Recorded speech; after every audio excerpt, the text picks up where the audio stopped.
तो आ गए आप लोग देवी और सज्जनों। आज के इस वीडियो में मैं राजा मिश्रा आपको बताने जा रहा हूं कुंभ राशि के बारे में।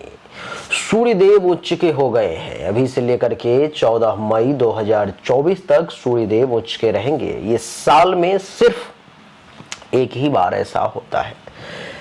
12 महीना में सिर्फ आपको 1 महीना का ये समय मिलता है जब भगवान सूर्य उच्च के होते हैं और आप जय जयकार करते हैं, आपके फेवर में हो जाते हैं भगवान सूर्य। आपके ऊपर में क्या कैसे सूर्य के उच्च के होने का प्रभाव पड़ेगा, इन सभी विषयों के बारे में आज के इस वीडियो में मैं चर्चा करने जा रहा हूं। तो आइए चर्चा को आरंभ करते हैं। हेलो नमस्कार आदाब सलाम सत श्री अकाल, केम छो कस्य काय केरो हाल है के नाची यहाँ सब कैसन बानी, हाउ आर यू, कैसे हैं आप लोग, केमो नाचो मनक्कम खम्हा गनी हुकुम केमती अच्छंती की खबोर नमस्तुभ्यं राधे राधे। देवी और सज्जनों, सबसे पहले जान लेते हैं कि कुंभ राशि वालों के नाम का पहला अक्षर आखिर क्या होता है। जिस किसी भी व्यक्ति के नाम का पहला अक्षर गु, गे, गो, सा, सी, सु, से, सो और दा हो, उसकी राशि होती है कुंभ। यानी कि वो लोग होते हैं कुंभ राशि के। कुंभ राशि वालों के लिए ये समय को समझने का प्रयास करेंगे। आइए समझते हैं। कुंडली के तीसरे भाव में कुंभ राशि वालों के लिए भगवान सूर्य का प्रवेश है अभी से लेकर 14 मई तक, जो ये दर्शाता है कि इस समय में आपको रोग से मुक्ति मिलने के योग है। किसी प्रकार की बीमारी वगैरह अगर आपको परेशान कर रही है तो अभी से लेकर के 14 मई 2024 तक आपको, अगर बीमारी ठीक नहीं हो रही थी तो इस समय में ठीक होने के योग है।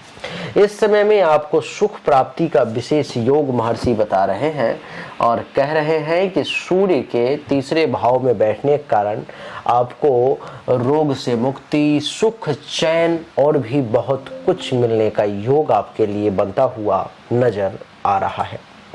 आपकी जानकारी के लिए बता दूं कि तीसरे भाव में भगवान सूर्य बैठे हुए हैं तो ये आपके पराक्रम में भी खूब वृद्धि करने का प्रयास करेंगे। इस समय में आप एक पराक्रमी व्यक्ति के तौर पर में जाने जाएंगे।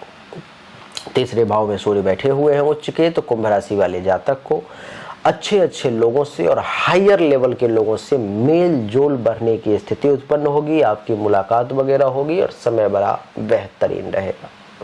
आपकी जानकारी के लिए बता दूं कि पुत्रों तथा मित्रों यानी कि संतान और दोस्त दोनों से धन के लाभ के साथ साथ सम्मान प्राप्ति का भी अच्छा खासा योग दिखाई दे रहा है। इस अवधि में प्रायः आपको पद की प्राप्ति के योग दिखाई दे रहे हैं। आपको पद की प्राप्ति होगी और आपके सद्व्यवहार को देखते हुए कहीं भी आप जाएंगे आपका व्यवहार इतना बढ़िया रहेगा कि आपका काम अपने आप सफल होता हुआ नजर आ रहा है। देवी और सज्जनों, कुंडली के तीसरे भाव में सूर्यदेव विराजमान है और तीसरे भाव में सूर्य के विराजमान होने के कारण आपके प्रताप में भी खूब वृद्धि होगी। इस समय में कुंभ राशि वाले व्यक्ति अपने आप को प्रतापी मान सकते हैं अथवा यूं कहूं तो आप प्रतापशाली कहलाएंगे। राजमान्य के महर्षि तो राजमान्य भी कहते हैं। राज परंपरा तो अब रही नहीं, लेकिन जो राज्य अधिकारी हैं, राज्य कर्मचारी हैं, हायर लेवल के जो ऑफिसर हैं, मंत्री संतरी, एमपी, एमएलए अथवा कोई बड़े पद पर पहुंचे हुए लोग हैं, इन लोगों से आपको इस समय में विशेष मान सम्मान का योग बनता हुआ नजर आ रहा है। जो कवि वर्ग के लोग हैं उनकी झोली में माता सरस्वती कुछ बढ़िया पंक्ति दे सकती है। इस समय में आप कुछ अच्छा लिख सकते हो। जो सामान्य लोग हैं उनमें भी थोड़ा सा कवित्व का गुण अभी से लेकर 14 मई 2024 के बीच में जागृत हो जाएगा। देवी और सज्जनों, बंधुओं के सुख का बहुत ज्यादा लालसा ना रखें। भाई बंधु से बहुत ज्यादा सुख की अभिलाषा ना रखें। इस समय में मान सम्मान प्रतिष्ठा प्राप्ति के विशेष योग बन रहे हैं।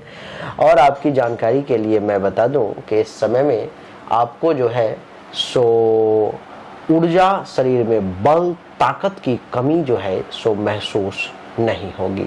देवी और सज्जनों, यहाँ से सप्तम दृष्टि पड़ेगी कुंडली के नवम भाव पर में। कुंडली के नवम भाव पर में जब सप्तम दृष्टि पड़ती है तो महर्षि कहते हैं सूर्य की सप्तम दृष्टि नवम भाव पर में यानी कि भाग्य का साथ मिलना, भाग्य भरोसे बहुत सारे काम का अपने आप होना, धर्म के पालन भी करेंगे और धर्म के तरफ से थोड़ा सा विश्वास भी आपको कम होता हुआ नजर आ रहा है।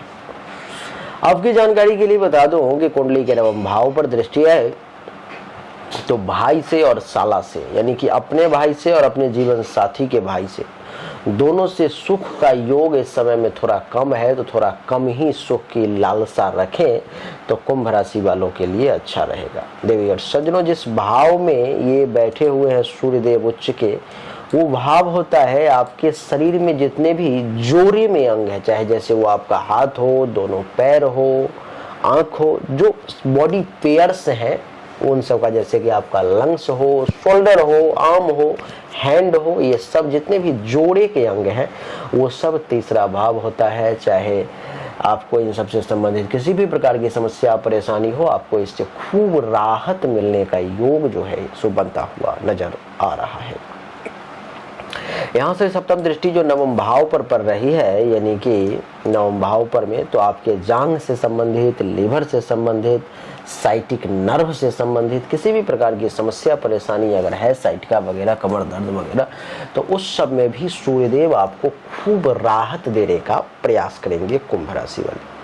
इस समय में अगर आपका कहीं कोई प्रेम प्रसंग वगैरह चल रहा है तो उन सब में भी आपको अच्छा खासा सपोर्ट मिलेगा, वहाँ भी आपका समय जो है सो बढ़िया मैं महसूस कर पा रहा हूँ।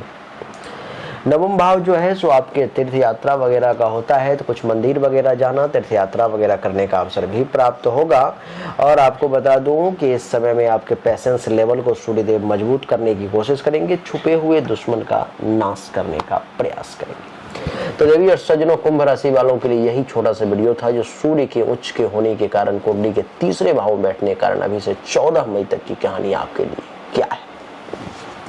बहुत सारे लोग कहते हैं कि जो अच्छे फल हैं वो तो हमारे सपने हैं और जो बुरे फल बताया जाता है वही हमारे अपने हैं, यानी कि जो बुरा फल बताया जाता है गुरुदेव सिर्फ हमें वही मिलता है, अच्छा फल तो सुन करके सिर्फ कानों में ही राहत महसूस होती है, धरती पे कुछ है नहीं ऐसा। अगर आपके साथ भी ऐसा होता है तो आपको ज़रूरत है अपने हस्तरेखा और जन्म कुंडली की बहुत बृहत जांच करवाने की। अगर आप करवाना चाहते हैं तो सामने व्हाट्सएप नंबर है 7062757996। इस नंबर पर मैं अपनी जन्म तारीख, जन्म समय, जन्म स्थान, दोनों हाथ के हथेली का फोटो भेजें। आप सभी को सही और एक्यूरेट जानकारी प्राप्त होगी। आप सभी का एक बार फिर से बहुत बहुत धन्यवाद। Thank you so much. जय हिंद, वंदे मातरम। बोलिए राधे राधे।